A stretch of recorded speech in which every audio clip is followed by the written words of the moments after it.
மனம்னா என்ன?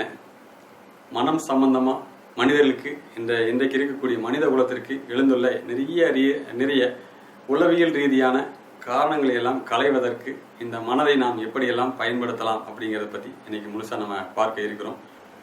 அகமனம். அகமனம் அப்படின்னா என்னன்னு கேட்டிங்கன்னா, இப்போ புற மனதில் நிறைய விஷயங்கள், அதாவது ஐம்புலன்கள் வழியாக பதிவாகுது அப்படின்னு சொன்னேன் இல்லைங்களா? அதே மாதிரி அகமனதிலையும் புறமனதலோட பதிவாகக்கூடிய விஷயங்களே தான் அகமனதிலையும் பதிவாகுது. ஆனால் இது ஒரு அல்டிமேட். இப்போ புறமனதோடைய தொடர்பு இல்லாமல் கூட அகமனதால் இயங்க முடியும்.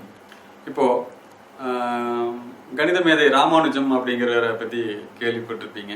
ஆக்சுவலாக அவர் கணித மேதையை அவங்க அப்பா ஒன்றும் கணித ஆசிரியர் கிடையாது, கணிதத்தில் எக்ஸ்பர்ட் எல்லாம் ஒன்றும் கிடையாது.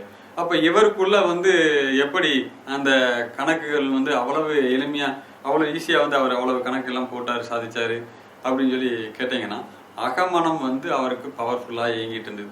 இதற்கு அவருடைய கண்களோ காதுகளோ மூக்கோ ஒன்றும் பவர்ஃபுல்லாக அவருக்கு அந்த இதுக்கு சப்போர்ட் பண்ணல. நல்லா புரிஞ்சுக்கங்க. அகமனம் பவர்ஃபுல்லாக இருந்ததுனால ஒரு கணித மேதை ராமானுஜம் உருவானார்.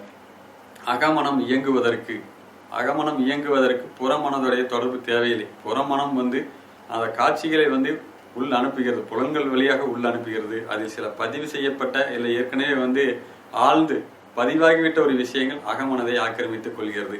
இதில் நல்ல விஷயங்களாக இருந்தால், நல்ல விஷயங்கள் மட்டுமே மேற்கொண்டு உங்களை துன்பப்படுத்தாம ஒரு நல்ல நல்ல லெவலுக்கு கொண்டுட்டு போகும். இதே நெகட்டிவான விஷயங்களாக இருந்தால் அதனால் நீங்கள் பாதிக்கப்பட்டு, அகமனதில் இருந்து காரியம் சாதித்தவர்களே இந்த உலகில் ரொம்ப அதிகம். இன்னொன்று, புற மனதில் நீங்கள் ஒரு கண்டுபிடிப்பை கண்டுபிடிச்சிருக்கீங்கன்னு வச்சுங்களேன். இப்போ இருக்கக்கூடிய நாலேஜில் ஒரு டெக்னாலஜி வச்சு நீங்கள் ஒன்று கண்டுபிடிக்கிறீங்கன்னா, அதில் நல்லதும் இருக்கும், கெட்டது இருக்கும். இப்போ நல்லது கெட்டது, பாசிட்டிவ் நெகட்டிவ், இந்த மாதிரி நிறைய விஷயங்கள் புற விஷயங்கள் இருந்து நம்ம கண்டுபிடிச்சதில் இருக்கும்.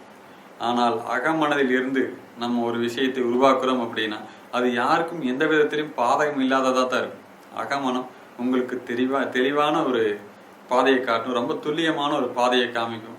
அப்போது புற மனதை விட அகமனமே சிறந்தது. அகமனதில் நாம் எக்கச்சக்கமான விஷயங்களை நம்ம சாதிக்க முடியும்.